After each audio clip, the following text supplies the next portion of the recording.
Bom, então bora lá. Começando aí, mais uma revisão zona de cinésio, né? Biomecânica aí.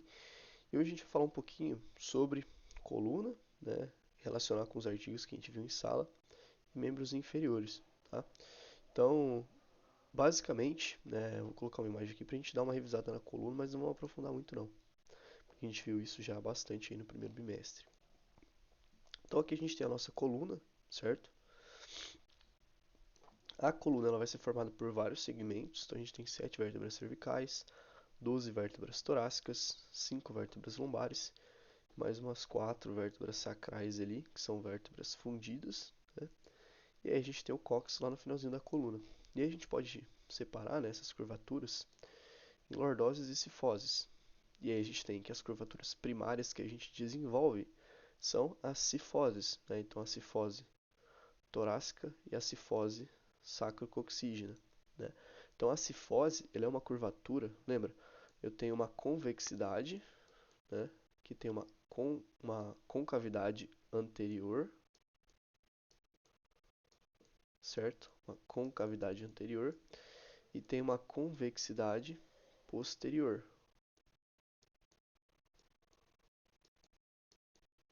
certo? Então isso é uma cifose. A cifose ela tem uma concavidade anterior e uma convexidade posterior, como é o caso da cifose torácica e cifose sacral, tá? E aí eu tenho as lordoses, que tem uma concavidade posterior e uma convexidade anterior, que é no caso, né, a lordose cervical e a lordose lombar, beleza? Então eu tenho lordose, cifose, tá? E aí as lordoses a gente viu que são curvaturas secundárias porque a gente adquire elas depois, posteriormente. Então quando a gente nasce, quando a gente é um feto, né, você tem lá o bebezinho, a cabeça dele, ó, ele é meio enroladinho assim, né? Tem lá os pezinhos e tal, tem as mãozinhas,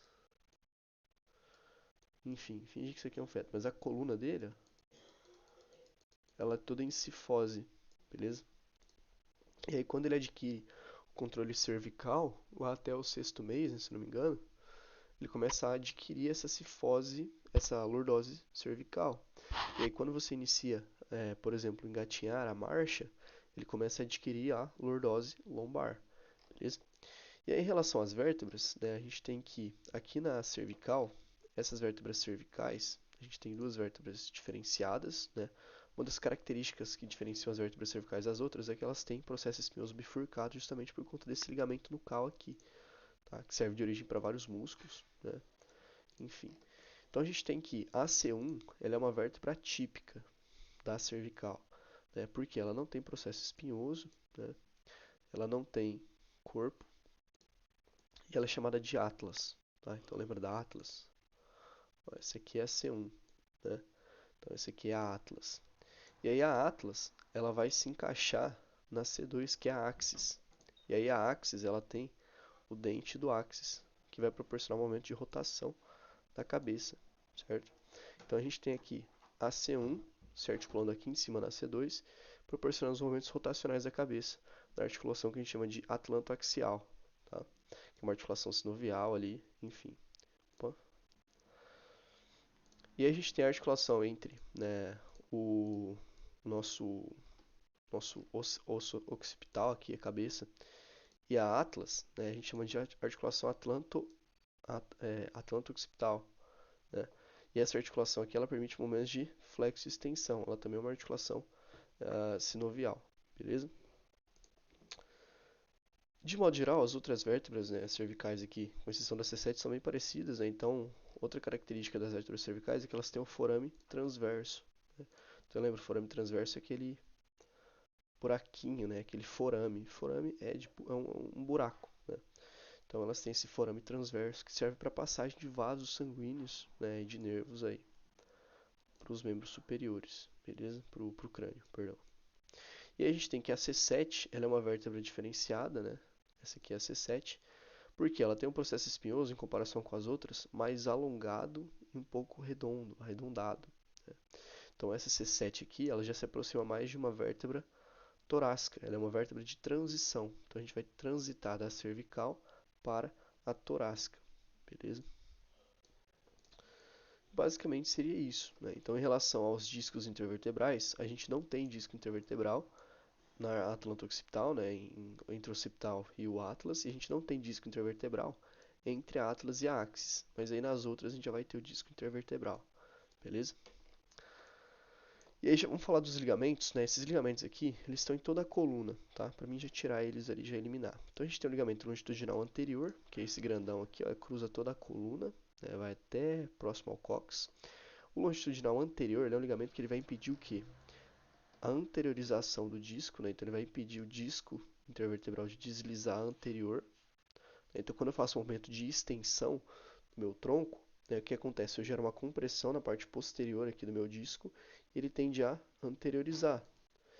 E aí esse ligamento longitudinal anterior, ele vai impedir a anteriorização do disco, e ele também vai limitar a minha extensão do tronco, beleza?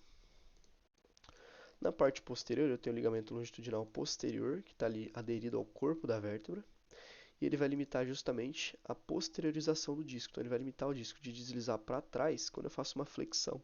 Então quando eu flexiono a minha coluna, eu gero uma pressão, uma compressão aqui nessa parte anterior do disco, um aperto aqui, como se uma vértebra estivesse apertando, as vértebras apertam o disco, e ele tende a fazer um prolapso posterior.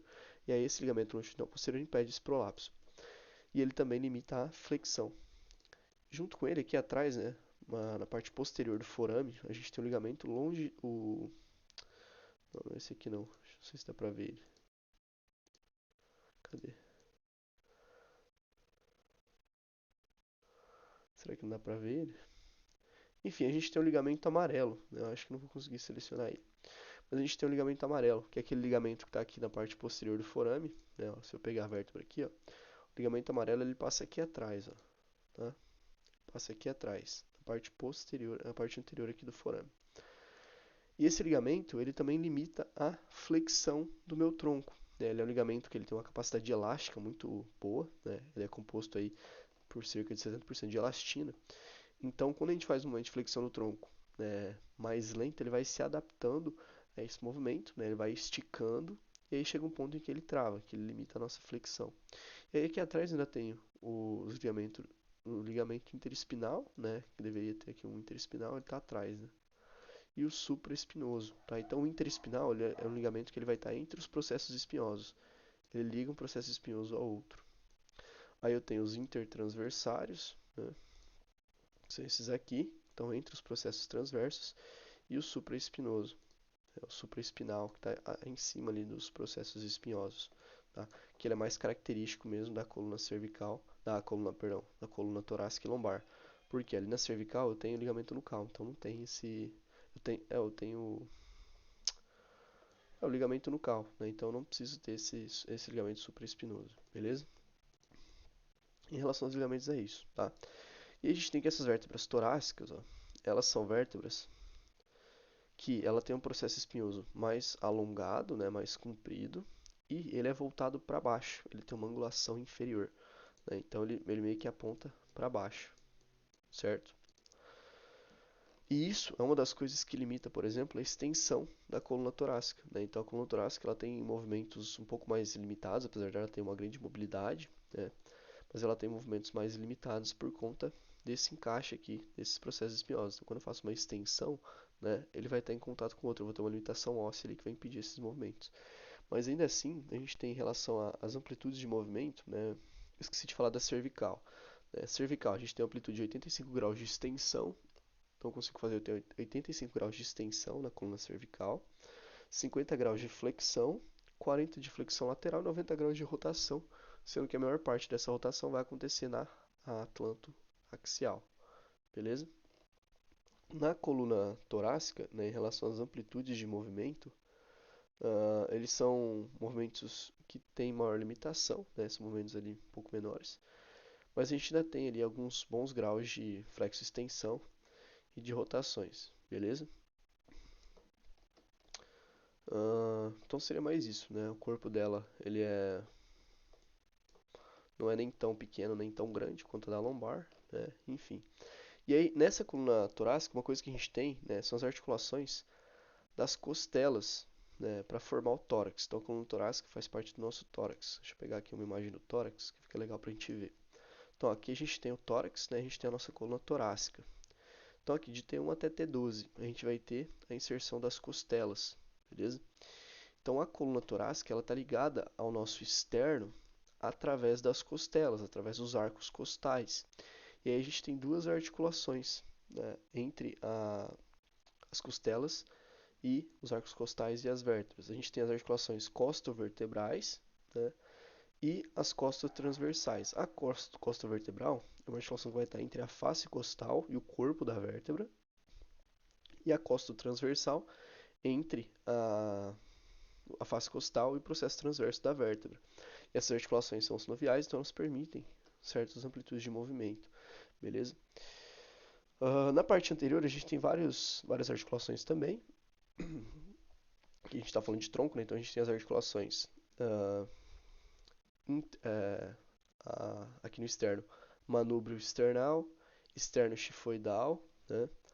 As condroexternais, né? As condrocostais, as intercondrais, né? Então a gente tem várias articulações aí, acho que falei todas, né? Acho que seria mais isso. Enfim, então essas articulações, como a gente tem várias articulações, elas vão permitir uma grande amplitude de movimento da nossa caixa torácica. Então quando a gente respira, né, lembra que lá dentro a gente tem os nossos pulmões. Então quando a gente inspira, no momento inspiratório, a gente tem músculos que vão fazer o quê? Que vão aumentar a nossa caixa torácica, tanto no sentido anteroposterior quanto no sentido crânio-caudal. E aí a gente vai ter aqueles movimentos de braço de bomba e alça de balde. Então a alça de balde é aquele movimento que vai aumentar o diâmetro da minha caixa torácica no sentido lateral, certo? E o braço de bomba vai aumentar a minha caixa torácica no sentido antero-posterior, então vai elevar o externo. E a gente tem os principais músculos respiratórios que a gente já falou, né? Que é o diafragma, né? Que aumenta o sentido crânio-caudal ali. A gente tem os intercostais externos, a gente tem os escalenos, né? Os paraesternais aqui. Enfim, são vários músculos aí que são responsáveis por esses movimentos inspiratórios, beleza? Só dar uma pausa aqui para tomar uma água. Bom, então voltando, né? Pra gente fechar então aqui, a gente já falou um pouquinho dessa coluna, a caixa torácica, né? Coluna torácica ali. Vamos fechar falando um pouquinho sobre a coluna lombar, né? Aqui embaixo a gente tem a coluna lombar, que tem 5 vértebras, né? A L1, L2, L3, L4 e L5.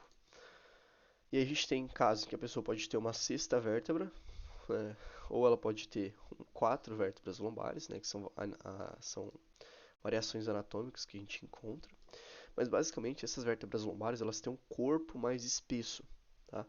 Por quê? Essas vértebras lombares têm um processo espinhoso mais quadradinho.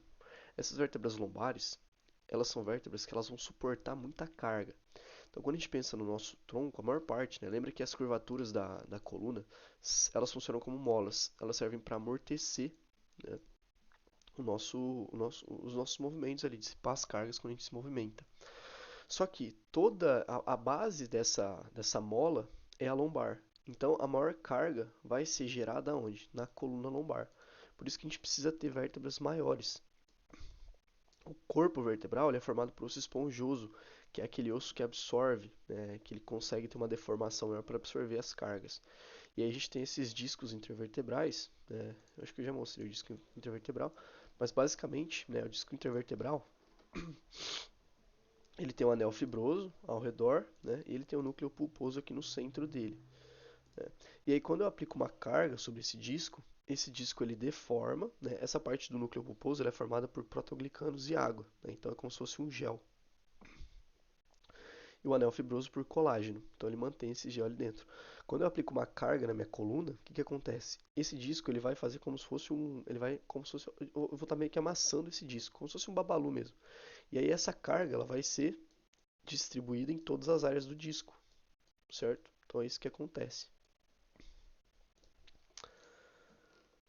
E aí a gente falou também a questão da altura, né? Lembra que conforme vai passando o dia, né? No começo do dia para o final do dia, a gente perde 1 a 2 centímetros, porque a gente vai perdendo líquido, né? Aí esses discos eles vão diminuindo, vão ficando mais compactos, a gente vai perdendo líquido e diminui a nossa altura ali por conta disso, tá?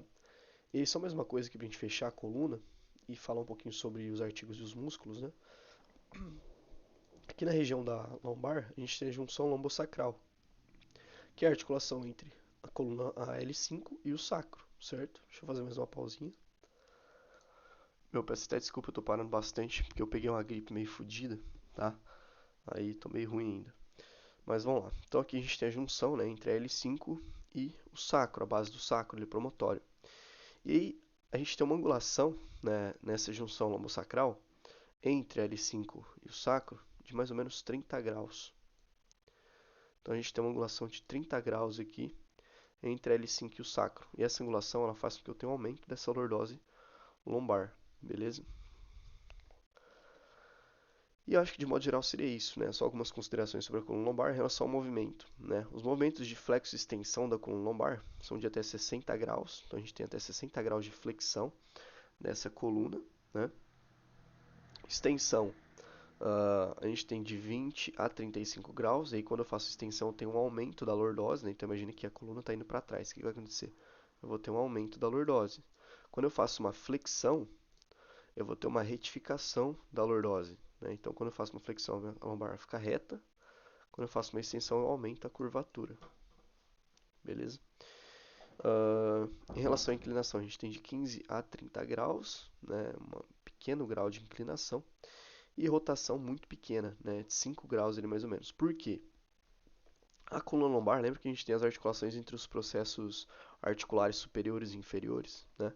Esqueci de falar delas, mas a gente tem as articulações entre os processos articulares. Então eu tenho o processo articular superior de uma vértebra se articulando ao processo articular inferior da outra, né? Então a articulação entre o processo articular. São articulações sinoviais, né? No caso aqui da coluna lombar, então elas permitem bastante movimento. No caso da coluna lombar, a gente tem que o processo articular superior da vértebra de cima e da vértebra de baixo, eles vão formar, né, eles são planos, né, e aí eles vão se encaixar de uma forma que eles vão limitar esses movimentos rotacionais. Então eles permitem a flexo extensão, agora não permite a rotação, porque imagine isso aqui, né, a gente tem uma articulação aqui plana, né, o encaixe desses processos articulares ele vai impedir com que a lombar faça rotações. Beleza? Então ele vai limitar, a gente tem uma limitação óssea impedindo as rotações da coluna lombar. Então onde a gente vai ter mais rotação? Na torácica, né? E na cervical, beleza? Principalmente na cervical. Uma outra coisa que eu esqueci de falar também, né, de citar, é que por que a cervical ela é a articulação mais móvel que a gente tem? Né? Apesar da principal função da cervical seja estabilidade, né, fazer estabilidade da cabeça, ele é a mais móvel, porque a coluna cervical ela é livre, então ela não tem nenhum órgão ali, né, limitando ela. Então ela faz movimentos de uma forma livre. A torácica, a gente já viu ali, tem um monte de órgão, tem os pulmões, coração, tórax, né? E a lombar também, a gente tem o nosso sistema digestório, né, órgãos ali reprodutores, bexiga, né, enfim. Então a gente tem várias estruturas, vários órgãos limitando também esses movimentos aí, beleza? De modo geral seria isso, né? E aí a gente tem que a nossa coluna, ela mantém a nossa postura, protege a medula espinal que passa aqui no meio, né? Faz a proteção dos órgãos, enfim, é muito importante. E aí agora vamos pegar o esqueletão lá para a gente falar um pouquinho de músculos da coluna, tá? Então vamos começar falando sobre os eretores da espinha, os músculos espinais.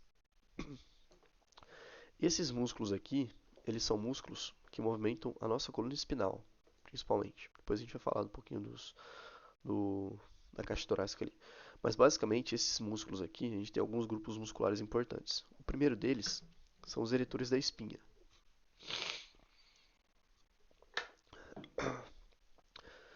Então são três músculos que formam o grupo de músculos eretores da espinha, né?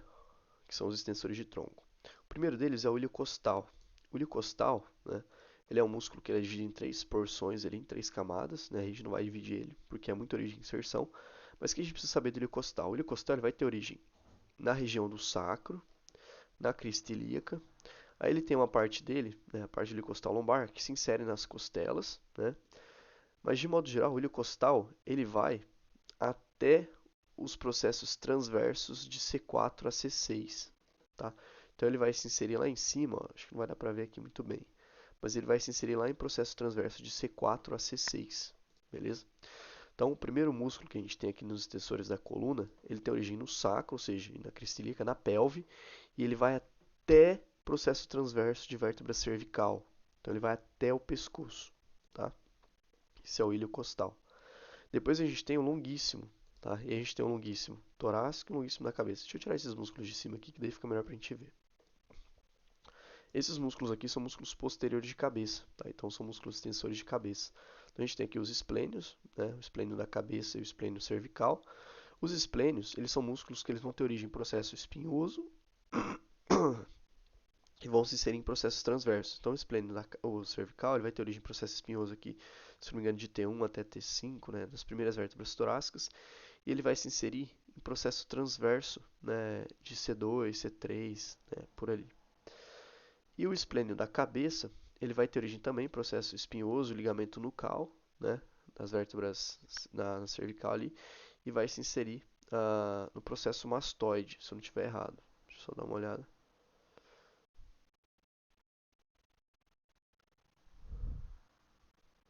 Ele se insere no processo mastoide do osso temporal, tá?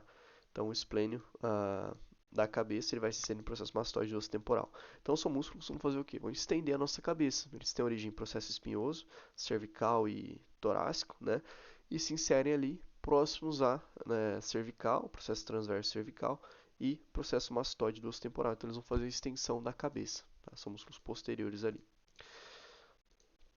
Aí a gente tem aqui o esternocleidomastoide, né, que é um flexor, faz flexão da cabeça, faz rotação, faz inclinação, né, que tem origem no processo mastoide, se insere na clavícula e no externo, né, já vamos tirar ele para a gente eliminar. A gente estuda bastante ele. E aqui a gente vai ter o longuíssimo, né, que eu tinha falado. Então o longuíssimo ele tem origem também, né, outro músculo que faz parte dos eretores, então a gente tem ilho costal, longuíssimo, e um outro que chama multífero, que está embaixo. A gente vai falar dele depois. O longuíssimo ele tem origem também na parte posterior do sacro, nos processos espinhosos e transversos lombares ali. E ele vai, né, ó, tá vendo? Ele vai subindo e ele vai se inserir lá no processo mastoide do osso temporal. Então eu tenho um músculo, né, que ele tem origem lá na minha pelve e ele vai passar em toda a minha coluna na parte posterior e vai se inserir lá no meu processo mastoide do osso temporal, lá na minha cabeça.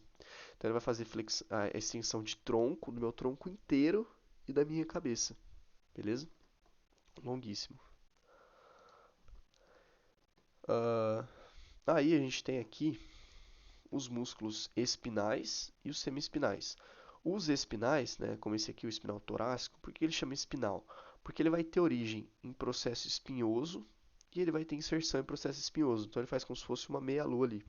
Esses músculos eles fazem as inclinações da coluna, né, e também auxiliam na extensão, beleza? Essas são as funções deles. Deixa eu tirar isso aqui. Como é que eu faço para eliminar? Aí. Então, os espinais, eles têm origem em processo espinhoso e se inserem em processo espinhoso mais superior, beleza? E a gente tem o espinal torácico e tem os espinais da cabeça, que eles estão pequenininhos aqui, aqui ó, o espinal cervical. Ele está por baixo aqui, mas basicamente dá para ver ele, tá? Então, mesma coisa, né? O espinal torácico tem origem em processo espinhoso torácico e se insere em processo espinhoso torácico. O cervical, ele vai ter origem em processo espinhoso cervical e vai se inserir em processo espinhoso cervical, tá? E aí eu tenho os semi-espinais, que são esses aqui, ó. Os semi-espinais, né, tem o torácico da cabeça, medial e lateral. Eles vão ser músculos que eles vão ter origem em processos transversos, né, no caso o torácico vai ter origem em processo transverso de vértebra torácica e vai se inserir em processo espinhoso de vértebra torácica e cervical. Então, o semi-espinal torácico vai ter origem em processo transverso, tá?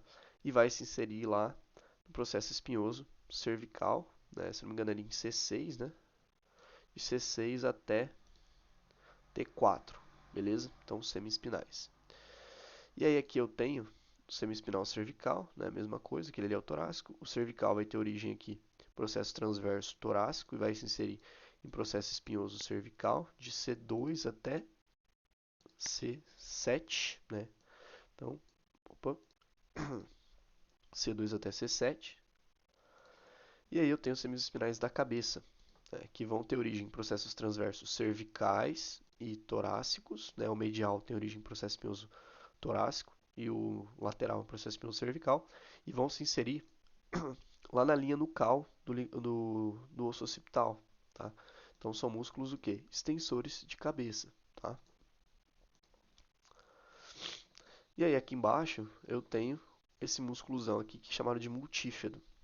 O multífido, ele é outro músculo que faz parte do grupo de eretores da espinha, tá? Então ele tem origem também na parte posterior do sacro, processos espinhosos e corpos mamilares ali, e processos mamilares das vértebras lombares, né, processo transverso. E por que ele tem esse nome de multífido, né? Conforme ele vai subindo, ele vai tendo origem em processo transverso e se inserindo em processo espinhoso. Então aqui, se a gente pega na parte torácica mais acima, né, ele tem esse nome de multífido porque é como se fosse várias fendas, né? Ele tem vários ventrezinhos. Então, o multífido ele vai ter origem em processos transversos e ele vai se inserir em processos espinhosos acima dele, acima da origem. Então ele se origina no processo transverso de uma vértebra embaixo e se insere no espinhoso de uma vértebra de cima, tá? E aí ele vai até a C1, até a C2, tá? Até a axis, beleza? Então esse é o multífido, origem, parte posterior ali do sacro, né? Processos espinhosos, processos transversos e processo mamilar das vértebras lombares. E aí ele vai, né, subindo a origem processo transverso, inserção em espinhoso, até a C2, até o processo espinhoso de C2. Ou seja, ele vai movimentar até a minha cervical, tá? É o músculo extensor de tronco. Então esses são os músculos, é o conjunto de músculos extensores do tronco. Ilio-costal, mais lateral, né? Longuíssimo e multífido, beleza? E aí aqui a gente tem esses músculozinhos pequenininhos aqui, que são os músculos rotadores, né? E a gente tem os rotadores curtos e longos da coluna. Os rotadores curtos são esses músculos, né, que eles têm origem na vértebra de cima e se inserem na vértebra de baixo. Os longos, eles têm origem numa vértebra, eles pulam uma vértebra e se inserem na de baixo, beleza? Então, rotadores curtos, origem na vértebra de cima e se inserem na de baixo. Longo, origina de cima, pula uma e se insere na de baixo, tá? E o que que eles fazem? Eles fazem a rotação da vértebra, né, para o lado contrário. Então, quando ele contrai, ele faz uma rotação para o lado contrário, beleza? Então, rotadores curtos e rotadores longos aí da coluna. E aqui a gente tem os músculos interespinais, né? Aqui, ó, o músculo interespinal cervical, né, que está entre os processos espinhosos cervicais. Vou tirar isso aqui que a gente já viu, né? Semiespinal, esplênio. Esse aqui a gente já viu, tirar eles para deixar limpo. A gente vai eliminando todos daí. Até não sobrar nenhum. Então aqui, interespinais, né? Ó, os interespinais. A gente tem músculo intertransversário, né? Então os músculos intertransversários são músculos pequenos, né? Como se fossem feixezinhos ali mesmo. Enfim, esse aqui também é o... E aqui atrás a gente tem esses músculos, que são os músculos que a gente chama de suboccipitais, tá? Então, esses músculos suboccipitais, eles são músculos que eles estão na parte posterior aqui da nossa cabeça, bem embaixo do occipital, e eles fazem extensão da cabeça, tá? Só fazer uma pausinha aqui. Bom, então vamos lá, né? Então aqui na parte posterior a gente tem, né, os músculos suboccipitais. Esse aqui é o reto posterior menor da cabeça, né? Deixa eu tirar isso aqui. Reto posterior menor da cabeça, né? Que tem origem aqui no osso occipital, na linha nucal e se insere aqui na atlas. A gente tem o reto posterior maior da cabeça, certo? Que vai ter origem no occipital e se insere no processo espinhoso de axis. A gente tem o oblíquo posterior superior da cabeça, né? O oblíquo superior da cabeça, que tem origem na linha nucal aqui do osso occipital e se insere no processo transverso de atlas. E o oblíquo inferior da cabeça, que tem origem no processo transverso de atlas e se insere no processo espinhoso de axis, tá? A gente não precisa saber a origem de inserção desses músculos aqui, tá? Mas a gente só precisa saber que tem os músculos suboccipitais que fazem o quê? Com base nas origens de inserções deles. Eles vão fazer movimentos de flexão, de extensão da nossa cabeça, né? E rotações das vértebras, ó. Então, tá vendo? Quando esses músculos aqui contraem, ó, né, eles têm origem em processo transverso e espinhoso, inserção espinhosa. Quando ele contrai, ele vai fazer o quê? Vai fazer com que a minha atlas rode pela axis. Então, imagine esse músculo aqui contraindo, né? Esses músculos aqui contraindo. O que eles vão fazer? Eles vão puxar a minha vértebra. Quando eles puxam a minha vértebra, vão fazer a rotação da minha cabeça, tá? Então, são extensores e rotadores ali da cabeça. E aqui do lado a gente tem o digástrio, que a gente nem falou dele, eu acho, né? Não lembro agora. Mas basicamente ele faz a depressão da mandíbula, tá? Na parte anterior aqui, a gente falou dos escalenos, né? Então aqui do lado eu tenho os escalenos, ou nem tá aqui. É, o escaleno medial, né? Posterior e o anterior. Tá? Então, escaleno anterior, medial e posterior, os escalenos eles têm origem nos processos transversos das vértebras cervicais, tá? Então, aqui ó, a gente tem C3, né, e C4, C3, C4, C5, C6, se eu não me engano, tá? Então, os escalenos eles vão ter origem nos processos transversos das vértebras cervicais e eles vão se inserir na primeira e na segunda costelas, tá? Então, escalenos, origem, processos transversos cervicais, inserção, primeira e segunda costelas. E eles fazem o quê? Rotação para o mesmo lado, flexão lateral, inclinação da cabeça, flexão anterior, tá? E aí aqui a gente tem eu não lembro se é músculo longo cervical, né? Que é o músculo flexor da cabeça, tá? Ele é um músculo que ele fica tem a origem dele, a origem de inserção dele, né? Ele é na parte anterior aqui da nosso corpo vertebral, ele faz a flexão da cabeça. E aqui o externo ióide, enfim, isso aqui já não entra muito, tá? Mas de modo geral, esses seriam os principais músculos ali da nossa cabeça, tá? E a gente tem o externo cleide que eu já tirei ele. Agora vamos colocar aqui a nossa caixa torácica, vamos colocar o esqueletão inteiro, né? Pra gente falar um pouquinho sobre alguns artigos de coluna, né? Então, a gente já sabe bastante coisa sobre a coluna, né? A gente falou bastante coisa sobre a coluna, né? E basicamente a gente estudou um pouquinho sobre a escoliose, né? Então, um dos artigos que o pessoal trouxe, né? Eu fiz um roteirinho aqui com os artigos pra gente falar um pouquinho deles, bem resumido, né? Sobre as apresentações de artigo. Então, um dos grupos falou sobre um dos artigos, né, que o pessoal trouxe foi a capacidade funcional, né, de jovens com escoliose idiopática. Então, o que é uma escoliose idiopática? É uma escoliose que a gente não sabe a origem dela, a etiologia dela, né? Então, tudo que é idiopático, uma doença idiopática, é uma doença que eu não sei como ela surgiu, eu não conheço a etiologia dela, beleza? Então, a escoliose é o quê? Né? Ela está relacionada a um desvio dessa coluna, certo? E aí a gente pode ter uma escoliose lombar, a gente pode ter uma escoliose torácica, uma escoliose, que são uma escoliose em formato de C, né, que a gente diz, posso ter uma em formato de S, né, a gente tem vários tipos de escoliose. E essas escolioses, elas podem ser tanto por desalinhamento da vértebra, né, quanto por rotação. E a gente tem que, geralmente, as escolioses por rotação estão mais relacionadas a escolioses congênitas, né, que a pessoa já nasce com escoliose, e as de deslizamento, né, deslocamento ali da vértebra, são mais adquiridas ali por conta da postura, né, e tal. A gente não vai entrar muito nisso. Mas basicamente, né, quando a gente pensa aqui, lembra, a gente acabou de falar da coluna e a gente associou a coluna aqui com o nosso externo, né? Quando a gente coloca os músculos, a gente tem vários músculos da coluna, né, os músculos respiratórios, que vão influenciar nos movimentos da caixa torácica, né? Então eu vou colocar um vídeo aqui que mostra justamente a respiração, tá? Ó, a elevação das costelas. Então, ó, aqui a gente tem o peitoral menor, né? A gente tem o serrátil anterior, os intercostais externos, os escalenos, né? Diafragma aqui atrás, serrátil posterior superior, né? Então, esses músculos aqui, eles são responsáveis por fazer o quê? Por aumentar o nosso espaço, né, ali torácico, né? Para os nossos pulmões, eles para a gente conseguir inspirar e expirar o ar, certo? Então tudo isso aqui acontece quando a gente inspira, né? A gente tem os paraesternais aqui também, que fazem elevação do externo, no sentido de braço de bomba, né? Alça de balde. E agora, se eu tenho uma alteração na minha coluna, né? Imagina uma pessoa que tem escoliose, né? Ela vai ter toda essa biomecânica da respiração afetada, né? E aí, voltando lá no nosso esqueminha, né? Se a gente pega esse esqueletão aqui, né? A gente tem lá o nosso pulmão. Se ele tem uma alteração nessa coluna, né? Por exemplo, escoliose torácica, em C aqui, torácica, concorda que eu vou ter uma diminuição desse espaço, né? Dessa amplitude do lado direito, né? Então, todos aqueles músculos que eu falei, os músculos eretores da espinha do lado direito, né, a pessoa ela vai ser meio tortinha para a direita, tá? Não pega esse exemplo, tá? Tô falando de maneira genérica, mas ela vai ser mais, é, vai ter uma curvatura mais inclinada para a direita.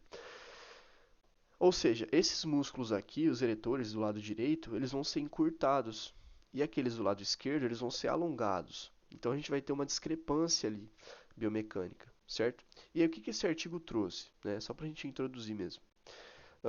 Então, basicamente, um dos artigos que o pessoal trouxe, né, ele buscava avaliar essa capacidade funcional de jovens com escoliose idiopática.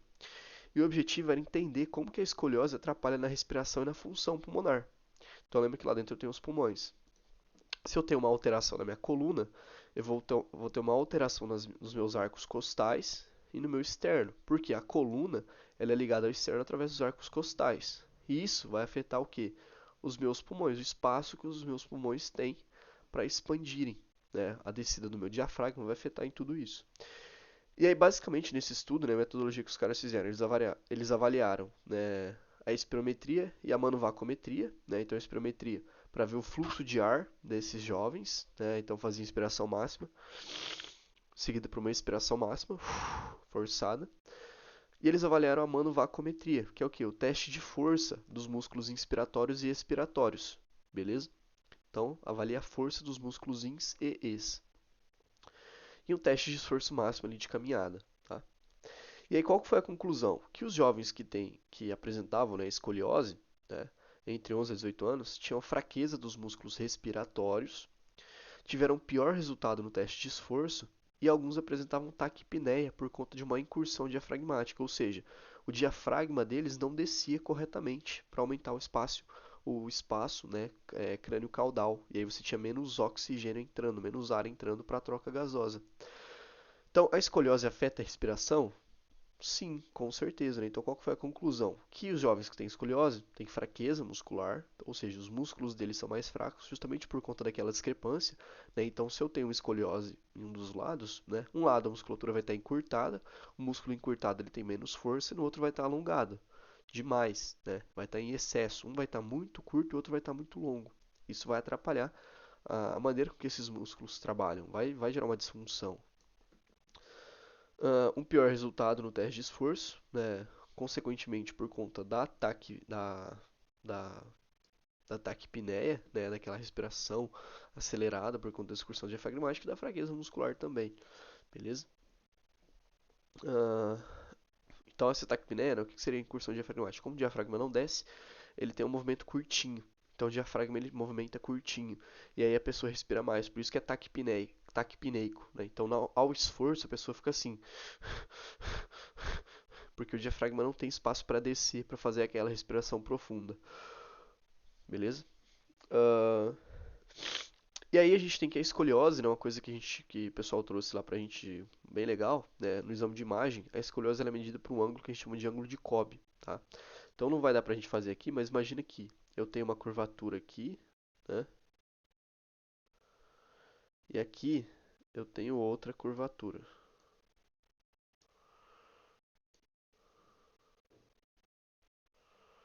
Então eu tenho uma curvatura aqui, uma escoliose, né? Basicamente, com base nesse ângulo de Cobb, a gente vai pegar aquela vértebra que ela tá inclinada, né? Então vou pegar a primeira vértebra que começa a escoliose, que ela está inclinada, e a gente vai traçar uma linha reta entre essas duas vértebras, tá? Aqui no caso acho que não ficou muito inclinado não. Deixa eu pegar aqui uma vértebra que eu acho que é mais fácil. Vou pegar no Google que a gente consegue ver, fica melhor. Aqui, ó. Nada como um bom Google, né? Então aqui, essa imagem aqui para ficar didática, né?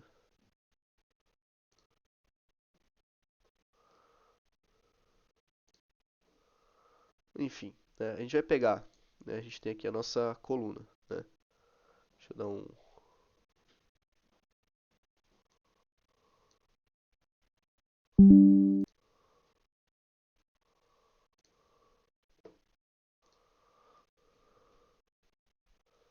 Vamos dar um zoom aqui, peraí, só um minutinho. Tá, então só pra gente ver, né? Então, ângulo de Cobb, você vai pegar lá a sua coluna, né? A vértebra que tem o desvio, você vai traçar duas linhas retas. E aí você, né, você traça duas linhas retas e um ângulo de 90 graus aqui, né? Geometria. Então você traça um ângulo reto aqui entre essas duas linhas até que elas se encontrem. E aí você vai medir uma angulação para ver o grau de escoliose que a pessoa tem. Então aqui, por exemplo, sei lá, 40 graus, né? Então, voltando lá, por exemplo, vamos ver se agora dá para entender. Então, se eu tenho uma alteração aqui nessa vértebra, imaginando que eu tenho aqui uma escoliose. Eu vou traçar a linha da minha vértebra em disfunção. Vou traçar duas linhas de 90 graus em ângulo reto. Então aqui eu tenho um ângulo reto, né? Aqui eu tenho um ângulo reto. E aí eu vou ver qual que é o grau de escoliose que essa criança tem, que essa pessoa tem. Tá? Isso é o que a gente faz lá em teste de imagem, beleza? Mas de modo geral é isso que esse grupo trouxe sobre a coluna. Eu achei bem legal o trabalho, tá? Então, de modo geral, a escoliose ela vai causar, né, ela pode ser por desvio ou por rotação, como a gente falou. Ela vai alterar a posição dos arcos costais, alterando a posição e o funcionamento dos músculos, né? Que vai gerar uma alteração na força muscular, uma diminuição dessa força muscular. Consequentemente, ela vai ter uma diminuição da função pulmonar, beleza? Então seria isso. E aí um outro artigo que o pessoal trouxe, né, foi sobre a coluna lombar, né, que se não me engano foi o grupo da Cris, que é a coluna lombar de mulheres grávidas, tá? Então imagina assim, né, vamos colocar uma mulher aqui. A gente tem uma mulher, durante o período de gravidez, né, a mulher aqui ela tem um útero, e a gente vai ter o bebê crescendo aqui nesse útero, né? Então, na gravidez, como ela tem uma alteração no centro de gravidade dela, o centro de gravidade ele fica nessa região aqui, o nosso centro de gravidade é na região da pelve, mais ou menos, tá? Então, conforme essa mulher o bebê vai crescendo, ela vai tendo uma alteração desse centro de gravidade. E aí as curvaturas dela ficam acentuadas. Então aumenta a lordose cervical, aumenta a cifose torácica, aumenta a lordose lombar, principalmente, tá?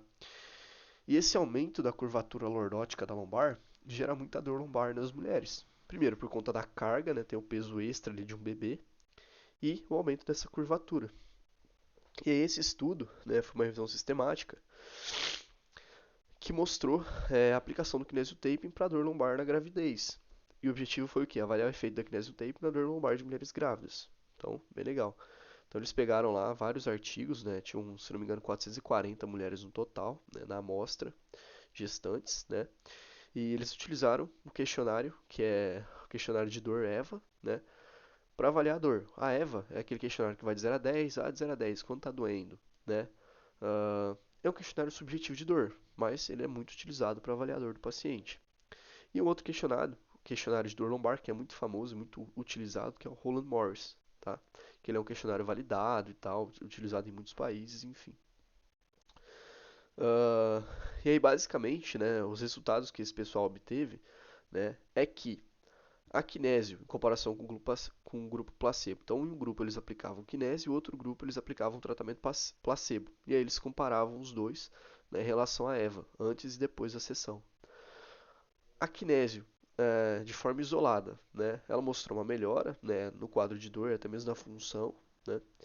A kinésio associada à cinesioterapia, então quando você colocava kinésio e fazia alguns exercícios, melhora, mostrou uma melhora na postura e na dor, né. A kinésio mais a psicoterapia, né, kinésio do acompanhamento psicológico ali, mostrou melhora na dor e também na questão da ansiedade dessas mulheres grávidas. E a kinésio, né, associada à utilização de medicamentos para dor, né, mostrou uma melhora, né, um melhor resultado ali na diminuição da dor. Ou seja, de modo geral, o que a gente pode concluir? Que a utilização da kinésio, né, melhorou a dor dessas mulheres grávidas, a dor na região lombar, e também melhorou a disfunção que elas tinham, né, melhorou a função ali na região lombar. Então a conclusão do artigo é que a kinésio teve efeito positivo nas mulheres, né, tanto na questão da dor quanto na disfunção, e ela é muito boa combinada a outras terapias, outras técnicas juntos, né? Então a kinésio, para dor lombar de gestantes, ela mostrou efeito positivo. Então isso é interessante, né? Como é que eu posso aplicar isso? Se eu estou atendendo às vezes uma gestante, alguma coisa assim lá na minha clínica, e ela está com muita dor lombar, eu posso usar a kinésio, né? Porque qual que é o princípio da kinésio? A kinésio ela vai melhorar a propriocepção, né, ali daquela região, então vai melhorar a questão do feeling, né, ali lombar. E ela tem uma função de analgesia, porque ela vai estar estimulando aqueles receptores mecânicos. Então a gente faz a aplicação da kinésio, ela estimula aqueles receptores mecânicos, e aí a gente tem uma teoria das comportas sendo aplicada ali, né? A gente vai ter inibição daquele sinal nociceptivo, né? E o estímulo proprioceptivo em conjunto, né? São dois fatores que vão contribuir para essa melhora dos sintomas. Uma das limitações desse estudo foi que a EVA é uma escala subjetiva, né? Então não tem como a gente ter a gente tem quando a gente concretizar aquele resultado, porque é uma coisa subjetiva, tá? E o método de aplicação da kinésio, né? Então, cada estudo aplicou a kinésio de um jeito diferente. E esse é um dos maiores, assim, eu acho que BO em relação à kinésio, porque eu posso aplicar de um jeito e você pode aplicar de outro, né? Existe um curso de kinésio tape, né, que o pessoal explica lá a aplicação exatamente, né, a maneira correta de aplicação e tal. Só que não é todo mundo que faz o curso, né? Às vezes a gente aprende na faculdade de kinésio tape e sai aplicando, né? Funciona? Sim, né? Mas às vezes a maneira que a gente aplica com certeza a maneira que a gente aplica vai interferir no resultado, né? Então, de modo geral, seria isso, né? A kinesiotape, então, na gravidez, é interessante, tá? Vou tomar mais uma aguinha. E aí, pra fechar, vou voltar aqui. Pra fechar esse vídeo de coluna, teve um outro grupo que falou, né, da questão do Pilates, né? na, na melhora postural, na melhora da postura. E a gente tem que o Pilates, ele é um método, né, que surgiu há bastante tempo, né, que busca trabalhar a região central ali do corpo, né, então principalmente o nosso core, enfim. E ele é baseado no método da contrologia, né? Então o que é a contrologia? A contrologia é você utilizar a sua mente para controlar os movimentos do seu corpo, né, os seus músculos ali, a contração dos músculos, enfim. Então você controla os movimentos corporais com sua mente, que é aquela conexão mente-músculo, né? Está relacionado com consciência corporal. Então, se eu tenho consciência corporal, se eu falar assim, por que muita gente naquele no teste de função lá do hallux, fazer a abdução do hallux, não consegue, né? Porque não tem consciência corporal. Ela tem o músculo ali, mas ela não sabe como contrair. Ela não sabe com a mente dela como que eu faço para contrair esse músculo, né? Falta consciência corporal. E aí, basicamente, né, o Pilates, ele é muito utilizado visando um fortalecimento muscular, então melhora da postura, alongamento, né? Ele mistura vários tipos de exercícios para obter um resultado bem bacana. Tem um resultado bem bacana. Então, basicamente, né, nesse estudo, eles pegaram um pessoal lá, né, se não me engano foram 16 pessoas, e eles avaliaram o alinhamento postural geral, né, o posicionamento da pelve, que é medido pela espinha canto superior e anterior inferior. Então eles avaliaram os diferentes ângulos ali que a pessoa tinha, né, o grau de cifose, lordose, né, rotações ali, declinação, enfim, avaliaram os graus, né, ali da coluna, o alinhamento global, né, ah, posicionamento da pelve e alguns outros ângulos ali da coluna. Tá? E o objetivo é o quê? Avaliar o impacto do Pilates no equilíbrio postural. Então, se depois de fazer Pilates melhorava alguma coisa ali na postura, naqueles ângulos, né? E então a metodologia, eles pegaram lá esses participantes, né, que não eram praticantes de Pilates e fizeram 16 sessões. E aí eles avaliaram antes e depois, tá? Das sessões. E essas sessões, elas consistiam, né, em exercícios de alongamento, né, para ganho de flexibilidade, fortalecimento de membros inferiores, membros superiores, de tronco e mais alongamentos, né? Então eram exercícios ali de fortalecimento e alongamento globais para o corpo inteiro. E os resultados foi que depois da primeira sessão já teve uma pequena melhora na postura.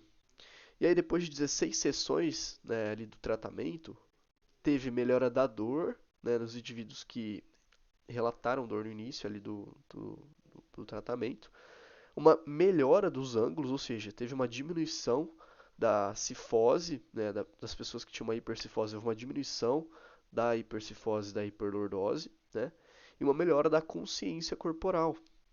Ou seja, como conclusão, né, o Pilates ele melhorou a dor dessas pessoas, melhorou a postura e até mesmo a questão da estabilidade. Tá?